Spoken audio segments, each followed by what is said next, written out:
What's going on, Motley Garagers? Alright, we got our new grum header. We got to cut and weld that up for mutt ground. But I got some slime stuff today. And I got a clip of me taking out mutt grum, going out in the woods, checking out the woods. But today we want to load up Sonic here and get him loaded up in the F-150. We got our F-150 back from the dealership. Thank God. Here's the thing about the F-150. We're going to mount the camera so that way Xavier can ride today. But the F-150's timing chain and all that, you guys know that. It's been in a dealership for like 6 months because of Taylor Ford. Well, Atchison Ford in Belleville, thank you, fixed my truck. They went through the claims and everything that was found out that there were some bolts that was loose. The VVT for the hydraulic solenoid that pushes up on the belt on your timing chain to keep it tension. Well, that wasn't even bolted in all the way, so that messed up the chain slot, and that's the reason why I was having problems. So paid 15 bucks to get her out instead of 3,500, and she's running beautiful. I just got to put an O2 sensor in and bank 1 sensor 2. Right? No, the first sensor. So it's going to be bank 1 sensor A for the O2. So that's going to be straight off the downpipe. So we're going to bag up Ironhide. I name all my vehicles. And then we're gonna load up Sonic into the back so we can go and put some slime in the tires so that way Adrian can ride. We can hit some trail rides. But we're gonna go ahead and try and load him up so we can go to the air pump and get some air.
Oh, that's why.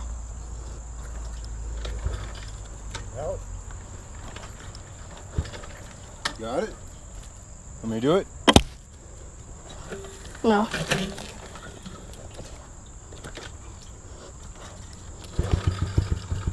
There you go. The struggle is real. Put that kickstand up. You're good. All right, buddy. Never turn it on with the charge, with the one thing on. It will. Choke was on? Yeah. It won't start. Okay. Let me move this log so I can just play around. Like, share, subscribe, YouTubers. Peace and love. God bless. And that is the Xavier cam.